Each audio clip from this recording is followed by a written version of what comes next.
The marble hallway of the Calabrese mansion echoed with footsteps at 4:22 in the morning. Nora Morales pressed her back against the cold wall, her black uniform hanging loose on shoulders that had grown thinner in the 8 months since she arrived in Seattle. Through the crack in the study door, she watched as Aleandro Calabrese staggered inside, blood dripping from a bullet wound in his shoulder, his white shirt torn open to reveal a muscular chest marked with old scars like a geography of violence. She should have turned away. Should have pretended she saw nothing, heard nothing, existed nowhere, like she'd learned to do for 8 years. But her feet carried her forward anyway, moving through the darkness toward the kitchen where Aleandro collapsed against the marble island. Tony and Pietro, his lieutenants, hands already on their weapons, froze when they saw her approach. "Get out," Aleandro said, his voice like thunder wrapped in exhaustion. "Let me help," Nora whispered, reaching for the first aid kit on the shelf above the stove. Her hands were steady as she pressed gauze against his shoulder, as if 8 years of Douglas Hale's fists had taught her how to be strong when everything screamed at her to run. Aleandro's dark eyes, storm gray and penetrating, locked onto her face with an intensity that made her breath catch. In 15 years of working for Aleandro Calabrese, Tony had never seen him let anyone touch him like this. Never seen him close his eyes and breathe slowly, like a man soothing a wound that had nothing to do with bullets. The wound in his shoulder, the one bleeding through Nora's careful hands, that was just the newest scar. The oldest ones live deeper. "What is your name?" Aleandro asked, his voice barely above a whisper. "Nora," she said. "Nora Morales." He nodded slowly, as if committing her name to memory like a prayer. "You saw nothing tonight." "I saw nothing," she repeated, understanding that this was survival speaking, that in his world, silence was the only currency that mattered. But what happened in those 4 minutes, the way his hand covered hers for just a moment, the way his men exchanged a look of something like shock, would crack open a door that neither of them knew was locked.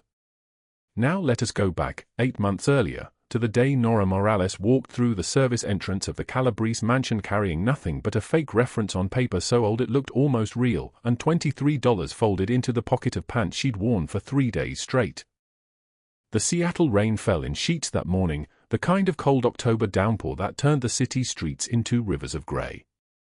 Nora stood outside the mansion's black iron gates at 6:13 a.m., drenched through, her hair plastered to her face. The mansion rose behind those gates like a fortress built by someone who believed money could keep him safe from everything: disease, death, betrayal, time. She had no idea how right and how wrong that belief would turn out to be. The gates were 30 feet tall, wrought iron twisted into patterns that probably cost more than she'd earned in the last 6 months. Beyond them, the ground sprawled across 3 acres of landscape perfection, emerald grass, marble statuary, fountains that probably ran on more water than some families used in a month. The gatehouse door opened and a man stepped out, 50-something, with the soft belly of someone who'd stopped moving much and the hard eyes of someone trained to notice everything. "Security." His name tag read Rodriguez. "Delivery?" he asked, already reaching for the clipboard without looking at her. "Job interview," Nora said. Her voice came out smaller than she wanted it to. "Household staff. For the position open." Rodriguez looked her up and down, taking in the drenched clothing, the calloused hands, the way she stood with her shoulders slightly curved inward like she was trying to make herself smaller. "You got references?" She handed him the paper, watching his face as he scanned it. The reference was for a woman named Sarah Chen, who'd supposedly worked in a mansion in Portland for 4 years. The mansion part was true. The woman part was written in her own careful handwriting, the letters slightly off in ways that looked old rather than recent. He squinted at the paper, tilted it toward the gray morning light. Nora's heart hammered against her ribs.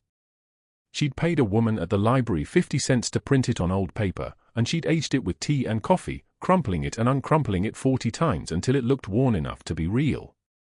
"Okay," Rodriguez said finally. "Come on inside. Mrs. Helena does the hiring." The walk through the gates felt like stepping into another world, one where the rain fell on imported stone instead of cracked concrete, where the air smelled like money instead of desperation. Nora followed Rodriguez up the curved driveway, past fountains that caught the grey light like liquid glass, toward a mansion that had 17 bathrooms and cost $47 million to build. Mrs. Helena turned out to be a woman in her 60s with silver hair pulled back in a braid and eyes that had learned how to see the truth hiding beneath lies. She stood in the kitchen, a kitchen bigger than the apartment where Nora had lived last year, and asked her 3 questions. "Why do you want this job?" "I need work," Nora said. Simple truth. Always harder than lies. "Why did you leave your last position?" "The family moved to London." "I stayed in the United States." A lie, practiced so many times it felt like truth. The family had never existed. She'd worked cleaning office buildings at night, earning $7.50 an hour, before that job disappeared when the company outsourced everything to a firm that paid minimum wage. "Can you pass a background check?"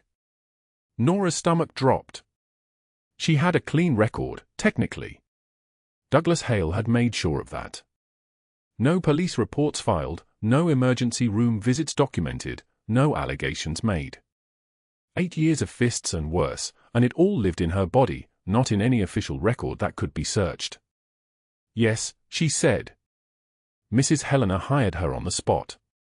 She would later tell the other staff that something about the woman reminded her of her own daughter, something about the way she held herself like she was already apologizing for taking up space. What Mrs. Helena didn't know was that she was hiring a ghost, a woman who'd learned 8 years ago how to be invisible, and invisibility was the only thing Nora knew how to be. On her first day, wearing the black uniform that cost $18 to buy and looked exactly like 12 others on the staff, Nora learned the layout of the mansion like a prisoner learning the layout of a cell. Service stairs that the family didn't use. Corridors where the security cameras had dead zones. The pantry, where she could stand for 30 seconds without anyone noticing. The garden gate that didn't lock properly. She learned that Aleandro Calabrese, the man who owned this fortress, came home after midnight most nights, usually with injuries that suggested his business was violent. She learned that he had no wife, no children, but had 12 staff members whose paychecks came from accounts that definitely weren't legal.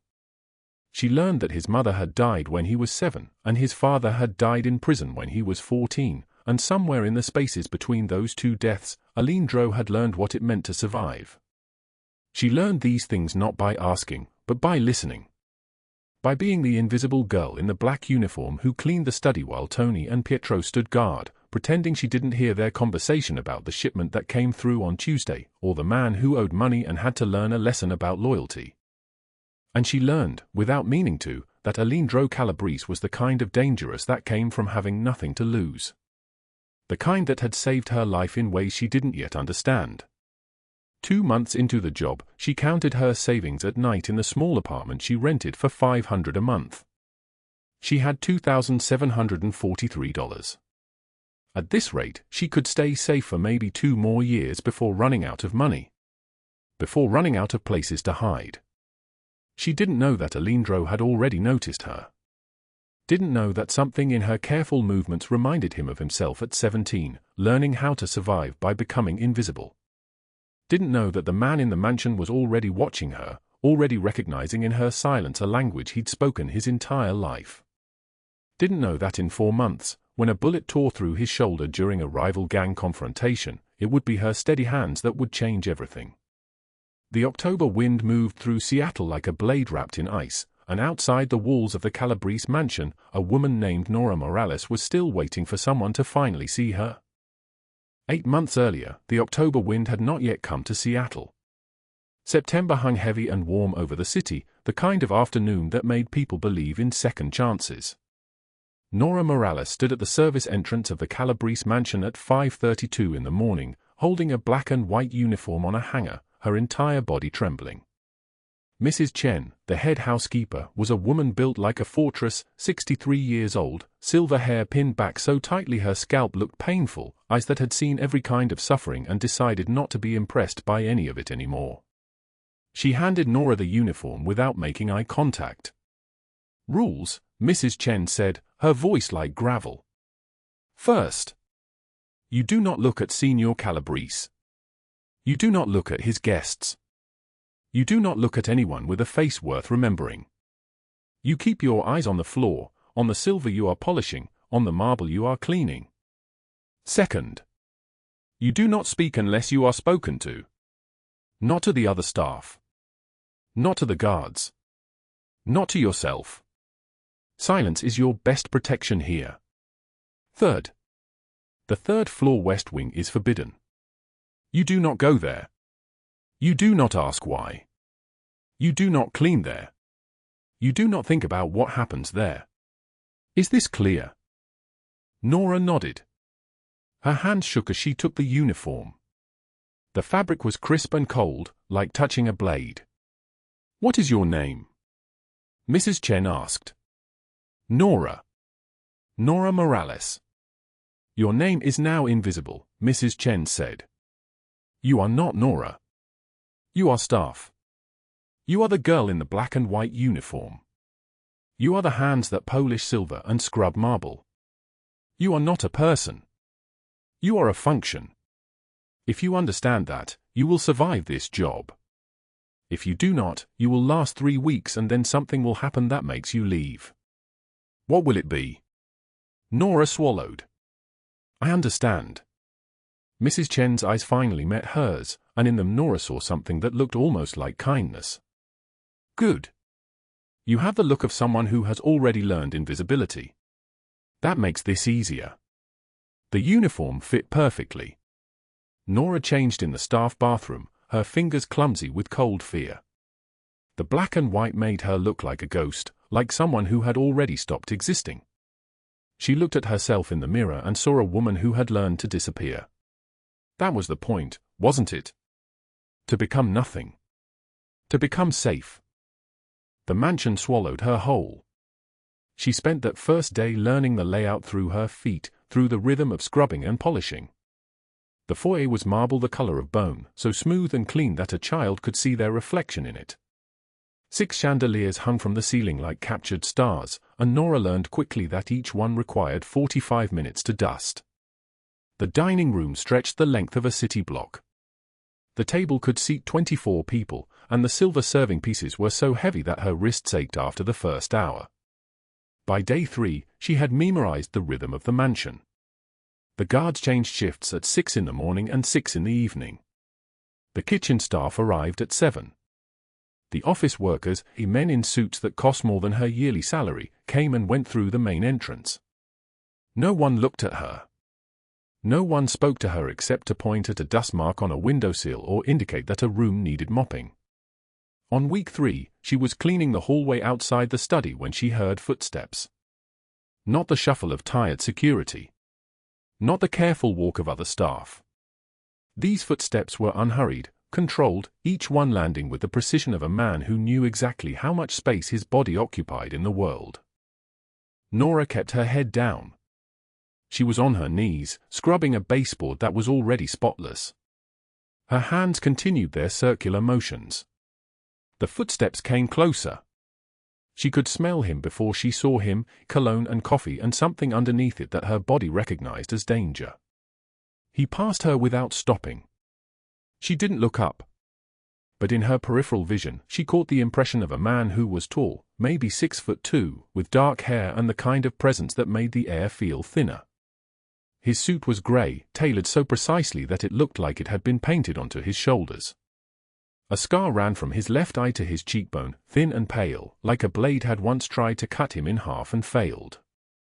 This was Aleandro Calabrese. She learned this not from anyone telling her, but from listening. From being the invisible girl in the black uniform who cleaned the study while Tony and Pietro stood guard outside the door, pretending she did not hear their conversation about shipments and debts and lessons that needed to be taught about loyalty. The days fell into a pattern that felt almost like safety. Wake at 4:30 in the studio apartment she rented for $500 a month, a basement room with a window that looked into a parking garage. A cup of instant coffee. A slice of bread if she had not run out.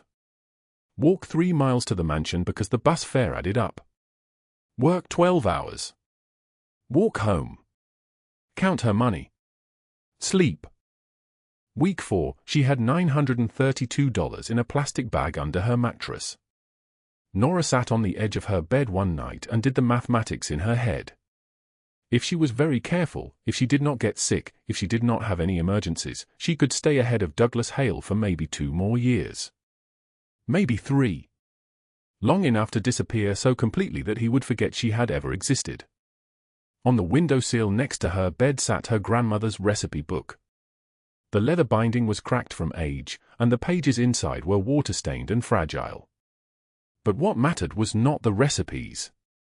What mattered was what was written in the margins.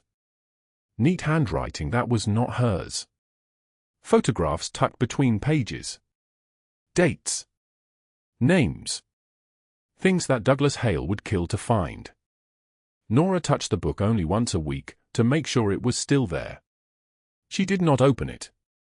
Opening it meant remembering. Remembering meant crying. Crying meant weakness, and weakness meant discovery. The first time she truly saw Aleandro Calabrese was during week 7, when she was polishing the silver in the dining room. He came down the grand staircase with 2 men she recognized as his lieutenants, Tony, who had a scar across his knuckles, and Pietro, who never smiled. Aleandro was speaking, his voice low and steady like an oath. "The merchandise comes in on Tuesday," he said. "Customs has been paid. The warehouse on Maritime Avenue is secure. But the Rossi family is making noise about territory. We need to decide if that noise becomes a problem." "The old man is losing his mind," Tony said. "His son is the real power now. The son is hungry." "Hungry men make mistakes," Aleandro said. "Let him make a few. Then we correct his understanding." They moved past her without seeing her. She was a function. She was the hands polishing silver. She was not a witness to their conversation. She was not a person who could testify. She was invisible, and that invisibility was the only thing standing between her and obliteration. But something was happening that Nora did not yet understand. Aleandro had already noticed her. He had seen the way she moved through the mansion like someone who understood that taking up space was dangerous. He had observed the careful precision with which she cleaned, the way she touched delicate objects like they might shatter if she breathed too hard on them. And in her silence, in the absolute invisibility with which she inhabited the world, he recognized something he had recognized only in himself. The language of survival. The vocabulary of becoming nothing so that nothing could destroy you.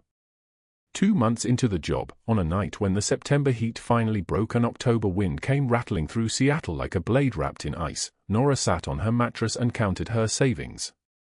$2,743. Paper bills and coins arranged in neat stacks. Enough to run for maybe 2 more years. Then the money would run out. Then she would have to run again. Outside her basement window, the parking garage was empty and dark. A car alarm sounded 2 blocks away, then stopped. The city settled into the small hours of the morning, that time between midnight and dawn when nobody is awake who has a choice. Nora touched the recipe book.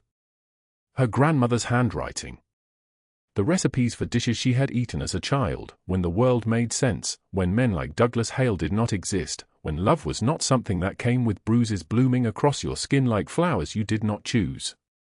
She did not know that 3 miles away, in the mansion on the hill, a man was already watching her.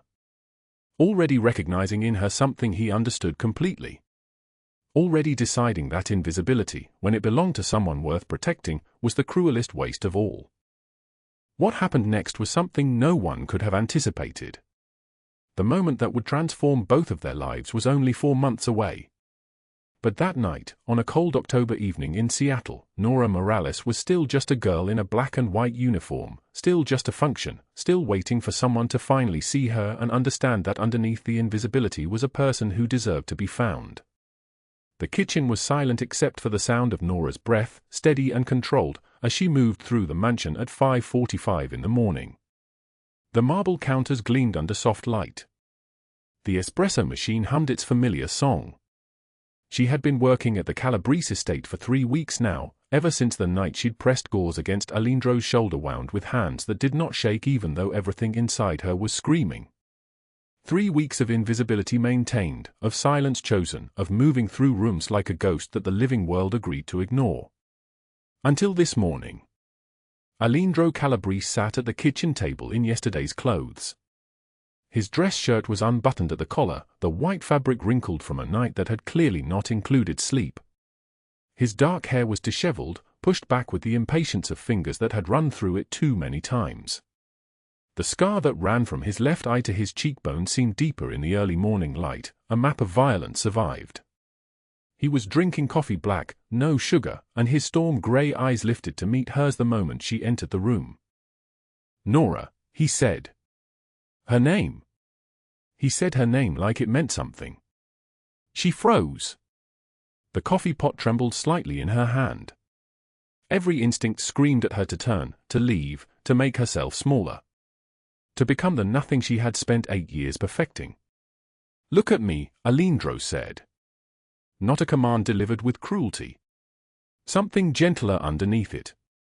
Something that sounded almost like a plea. She could not look at him.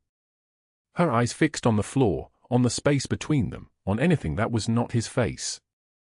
"Please, sir. If I did something wrong, You did nothing wrong.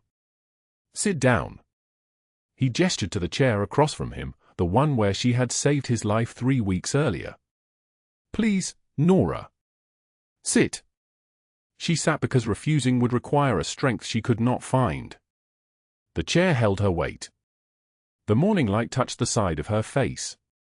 She could feel his eyes on her like blades, cutting through every lie she had built. "How much are we paying you?" His voice was deep and solid, like an oath spoken in a cathedral. $1,800 a month, sir. "And your apartment?" $1,200 monthly. She whispered the numbers. Facts so small, so shameful in their smallness. He was silent for a long moment. When he spoke again, his voice had changed. "That leaves you with $600 for everything else. Food. Transportation. Medicine. Everything." It was not a question. He already knew. "How much do you have left this month?" She could not lie to him. The words came out broken, barely audible. $34. Aleandro closed his eyes. He was remembering, she would learn later, that he had spent $34,000 on a watch last month. A watch he had forgotten buying. A watch that cost more than a year of her rent. The shock of that mathematics seemed to break something open in his chest, something he did not know how to rebuild. "The scars on your back," he said quietly. "How old are they?" Her entire body went rigid. The chair felt like it was disappearing beneath her. How could he know? She had been so careful, always keeping her uniform buttoned, always turning away during the moments when vulnerability might show itself. 8 years, he asked, and the precision of it made her breath catch. "I don't," she started. "Who did that to you?" His voice had become something dangerous. Not dangerous toward her. Dangerous in the way that wild animals are dangerous, protective of their young. She stood without answering. Her legs carried her toward the door on their own. "I need to work." "Nora? Please don't ask me questions I can't answer." She left the kitchen before he could see her hands shaking, before the dam she had built so carefully could crack completely. But he was already deciding something in that moment. Already setting something in motion that would change everything. By afternoon, Tony and Pietro stood in Aleandro's study, exchanging glances that had been refined over 15 years of loyalty. "You wanted research on?" Tony asked carefully. "Nora Morales. Everything. Where she came from. Who she ran from. Who she's running from now. I want names, addresses, timelines, everything." Aleandro stood at the window, looking out at the Seattle skyline, his jaw clenched so tightly his scar seemed to pulse. "And I want it by tonight." Pietro and Tony exchanged a look. In 15 years of working for him, they had never seen him like this. Not for business. Not for power. For a woman who cleaned his floors and spoke in whispers barely audible. "Boss," Tony said carefully. "What's this about?" "Just do it," Aleandro replied. But his fists were clenched, and they understood that this was something different. This was something personal in a way that Aleandro Calabrese, a man shaped by violence and survival, rarely allowed himself to become. 3 days later, Nora found a new contract on her bed in the service quarters. Her salary had doubled to $4,200 monthly. Her duties had shifted. The heavy cleaning was gone. She would work in the library now, organizing books, tending to the spaces where Aleandro spent his solitary hours. She found him that evening, sitting in a leather chair with a book open on his lap, though his eyes were not reading. They were waiting for her. "Why?" she asked. One word. A question that contained multitudes. "Because you earned it," he said simply. "I did nothing to earn it. I am nobody. Just a woman in a uniform who—" "You're not nobody." He closed the book. He stood, and the distance between them became a dangerous thing. "Not to me." Over the next month, the mansion transformed into a language they both understood without speaking. He began to appear in the library when she was shelving books. He asked her about her grandmother's recipe book, the one she kept hidden in her small room. She showed him some pages, carefully keeping the margins turned away, the writing hidden. Margins that contained photographs of Douglas Hale's operations, dates, names, evidence that she had been collecting for 3 years without letting anyone know.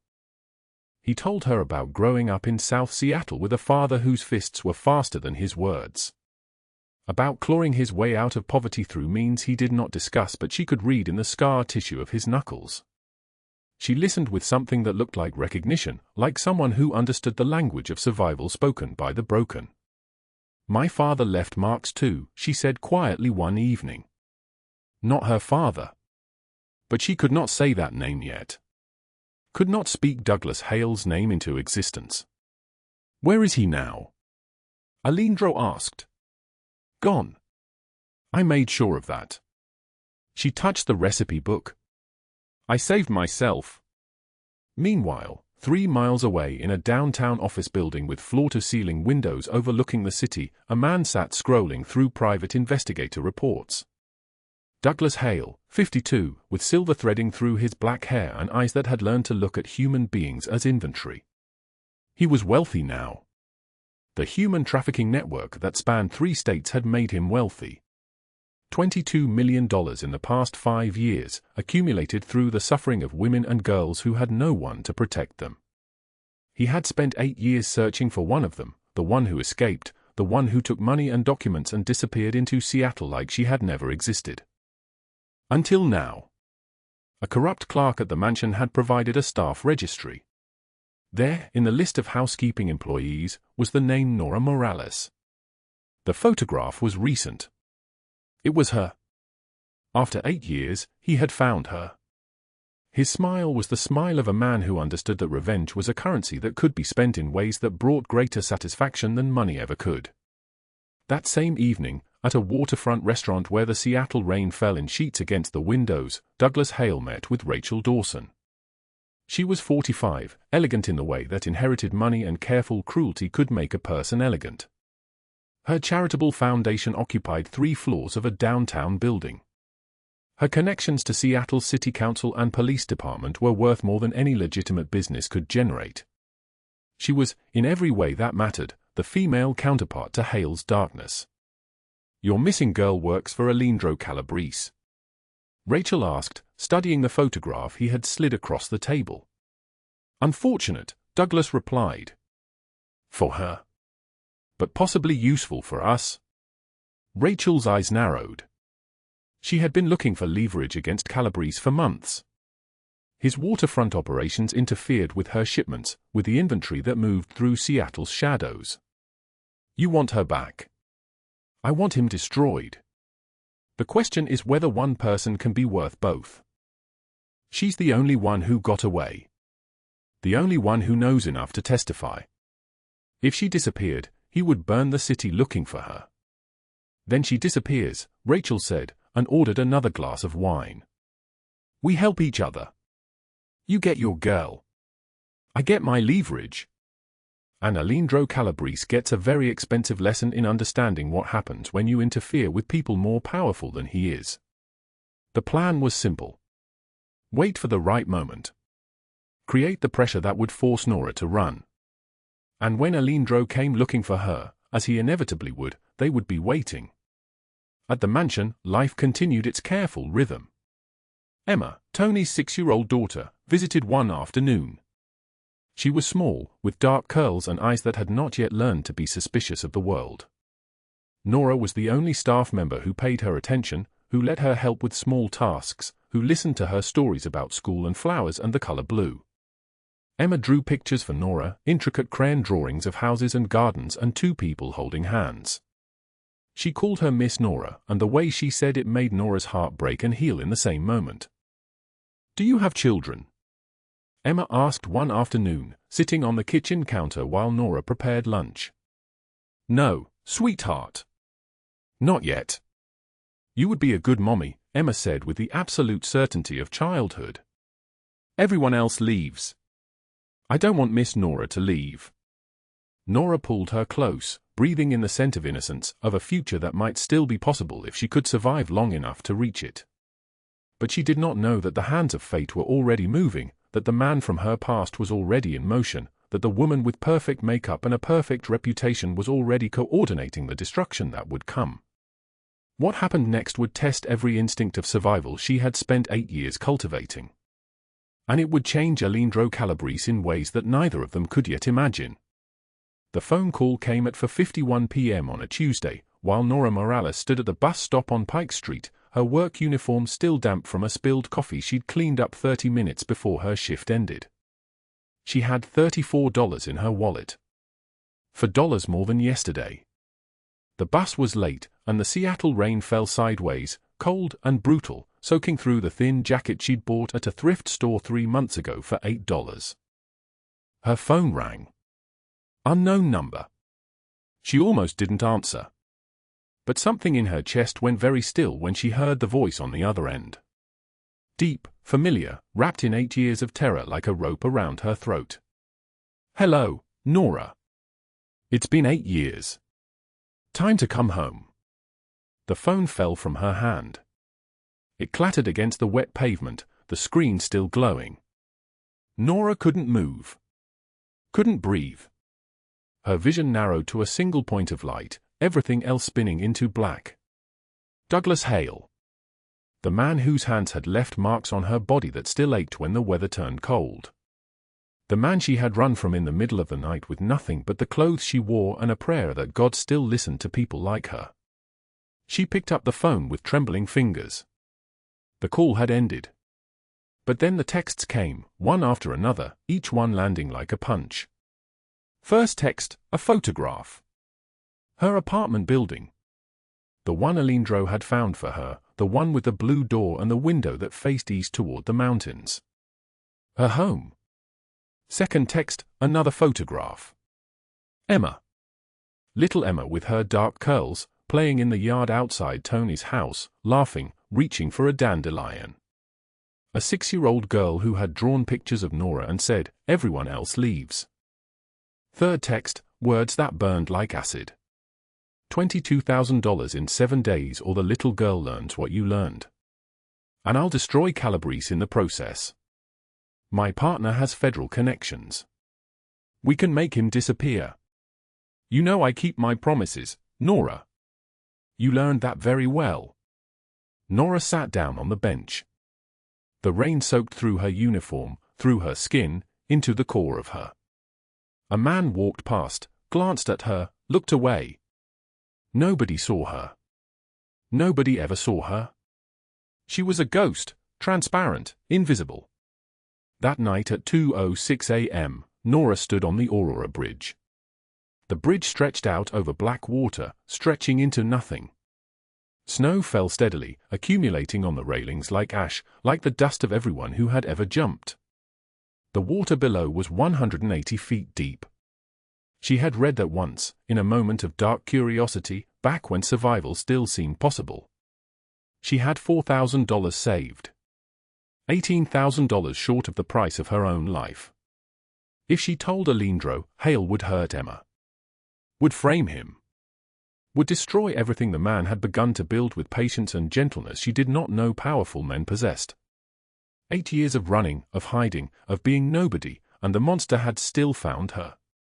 Had always known exactly where to find her. Her hands gripped the railing. The metal was so cold it burned. Ice formed on her fingers until they went numb, until she couldn't feel where her body ended and the winter began.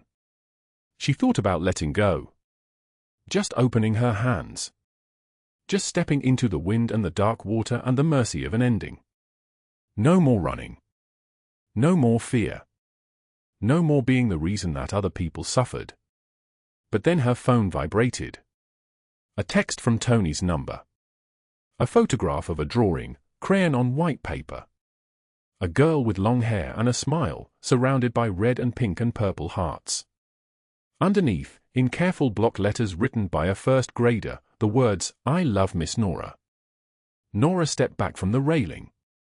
She had survived 8 years. She had survived worse than this. And she would not run. Not anymore. Not when there were people who loved her, who drew her pictures, who said her name like it meant something. At 3:15 a.m., she stood outside Aleandro's study. The door was closed, but she could see light beneath it. She knocked. When he opened the door, he was still dressed, still awake, wearing the black shirt he'd worn to dinner, the one that showed the scar running from his collarbone toward his heart. His eyes went hard when he saw her face.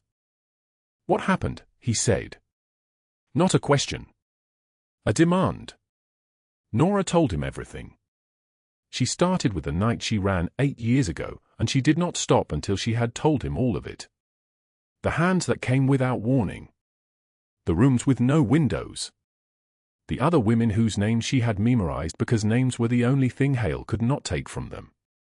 The day she finally saw an opening and ran, and the 8 years since when she thought maybe, just maybe, she had gotten away. She told him about the recipe book. Her grandmother's recipe book, the only thing she had carried out with her. The margins were filled with invisible things, names written in pencil so small they were almost invisible, dates, addresses, photographs she had taken with a phone Hale did not know she had. Evidence.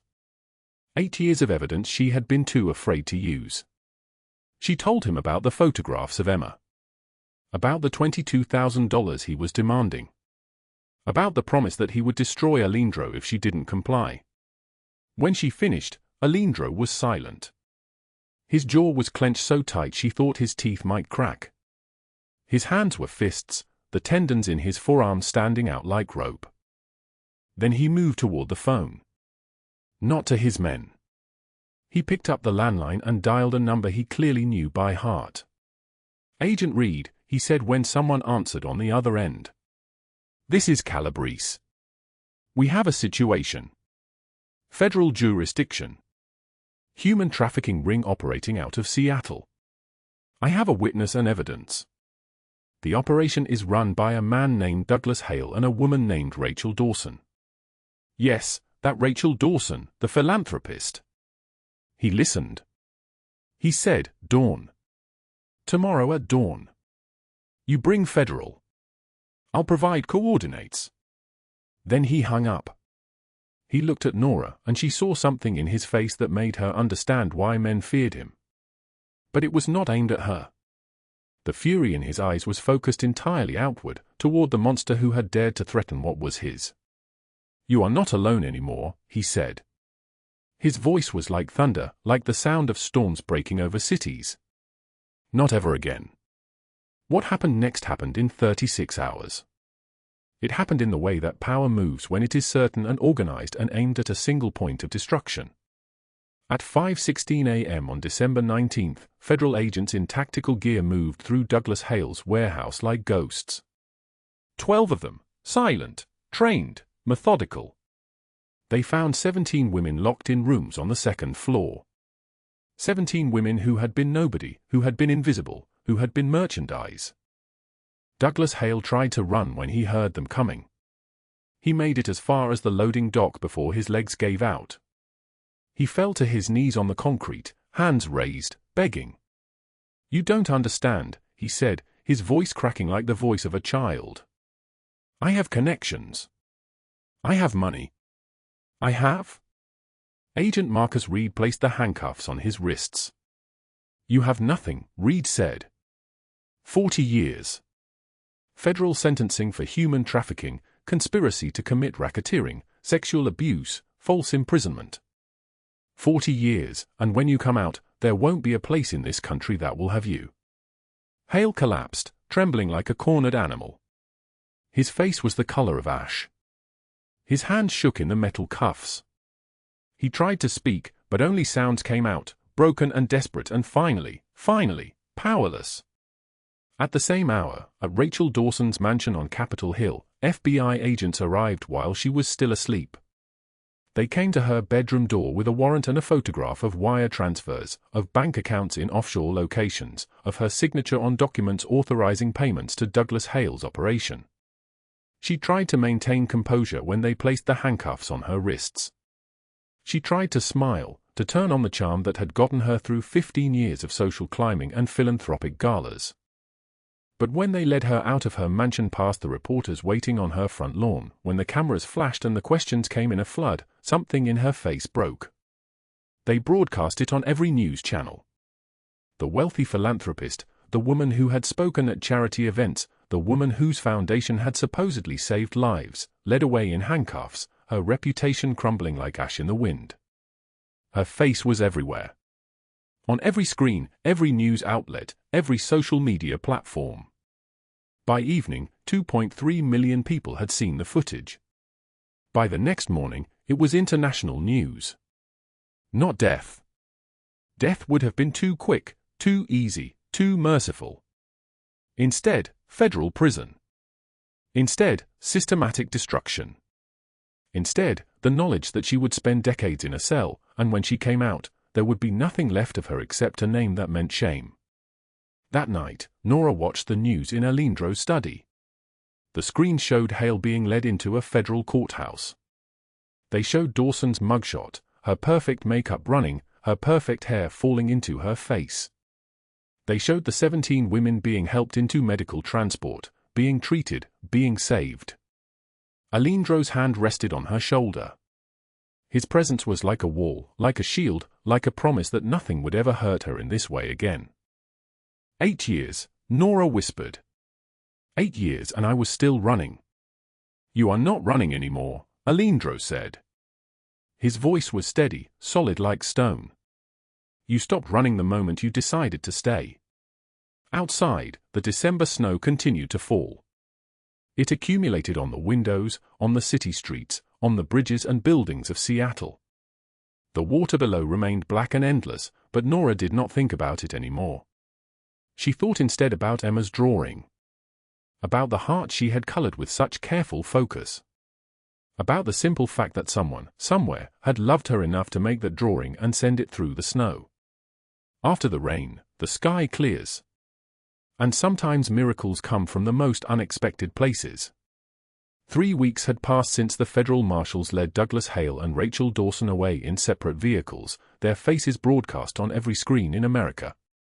The mansion was quiet now, the kind of quiet that felt earned, like the silence after a storm finally breaks. Nora stood in the study of the Calabrese estate, her hands moving through papers, not bills to be paid, but testimonies to be organized. 17 women. That was the number that mattered. 17 women rescued from the network Hale and Dawson had built across 3 states. 43 arrests. 300 photographs of evidence. All of it traced back to the margins of a recipe book written in her grandmother's hand, where Nora had hidden names, dates, locations in ink so small most eyes would never see it. She no longer wore the black uniform. That felt strange some mornings, waking up without the weight of invisibility on her shoulders. Aleandro had asked her to stay, not as staff but as something neither of them had quite named yet. Partner. Friend. The woman who had saved his life by choosing not to run. She lived in the guest wing now, a room with windows facing the city, with a closet that held more than 2 dresses, with soft things that didn't remind her of old pain. The study door opened. Emma ran in, her small legs moving as fast as they could, her dark hair flying behind her like a flag. She wrapped her arms around Nora's legs, squeezing with the kind of force only a 7-year-old could muster. "Miss Nora, Papa says you're a hero," Emma said, her voice bright and unbroken, untouched by the kind of darkness that had nearly taken everything from Nora. Nora knelt down so her eyes met the child's.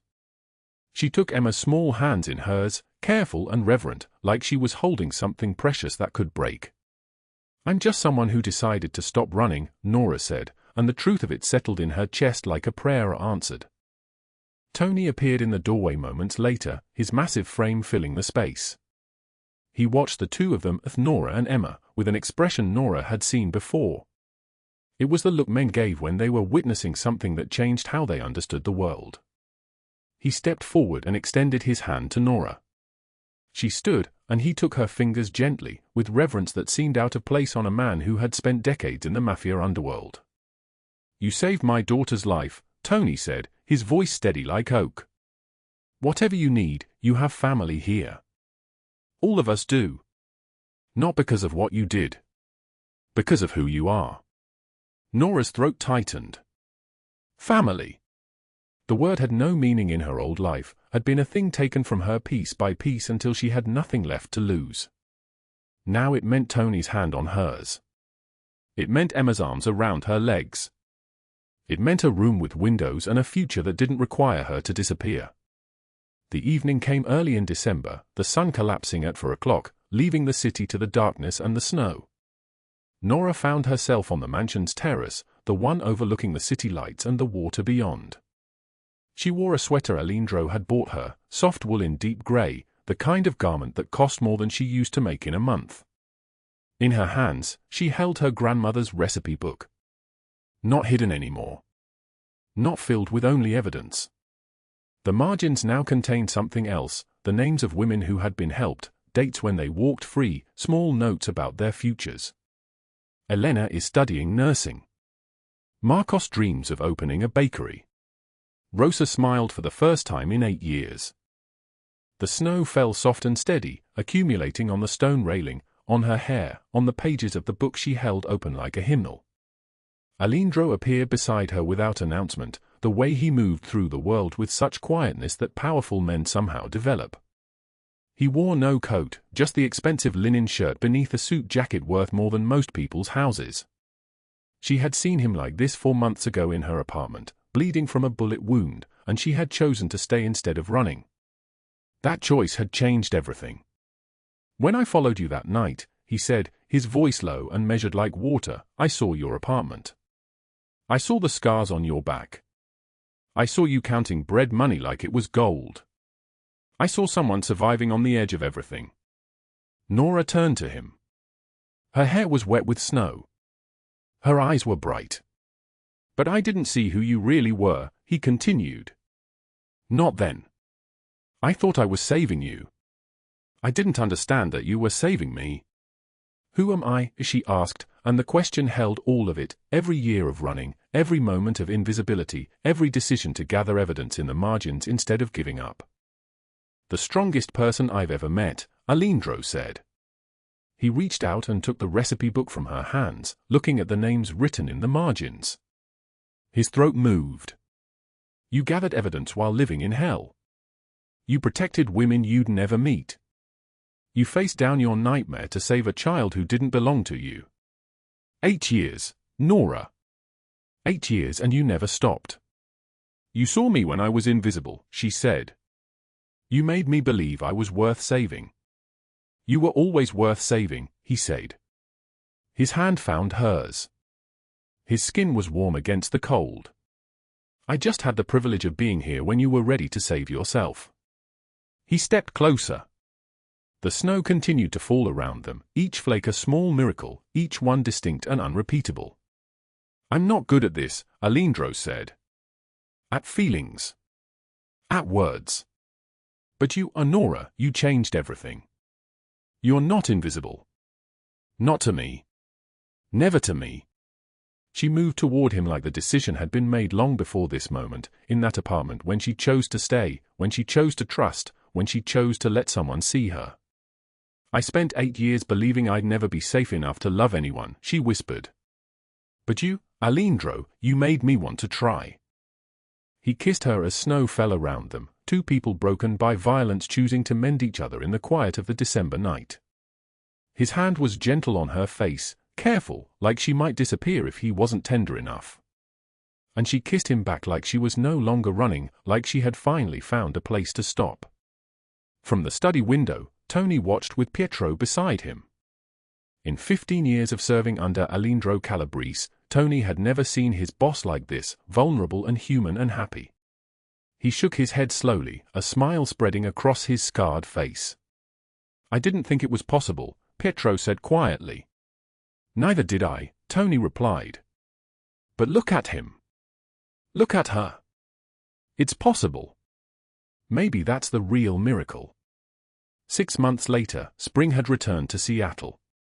The Calabrese mansion gardens bloomed in colors that seemed almost impossible, rose gold, deep violet, the green of new growth. Nora walked through them in the morning light, no longer hiding, no longer counting every dollar, no longer afraid. The foundation bore her grandmother's name now, the Morales Foundation for Trafficking Survivors. 3 of the 17 women she had helped rescue worked alongside her. They answered phones. They processed applications. They helped others find their way out of the darkness that had nearly consumed them all. That evening, the mansion hosted a charity gala. 200 donors filled the ballroom, men and women with money and connections and the power to change lives. Nora stood at the podium wearing a dress of deep blue silk, her scars visible on her shoulders and arms. She had stopped hiding them. Scars were proof.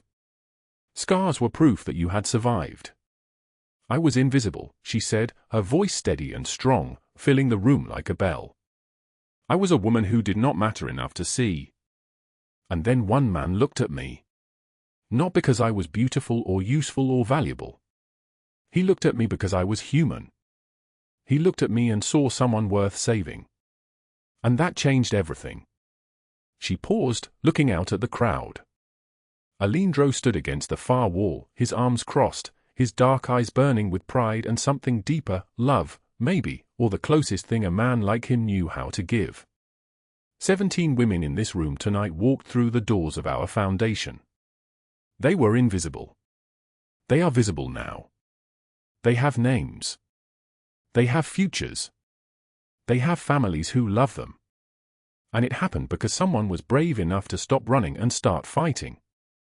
When she stepped down from the podium, Aleandro was there. He took her hand and didn't let go.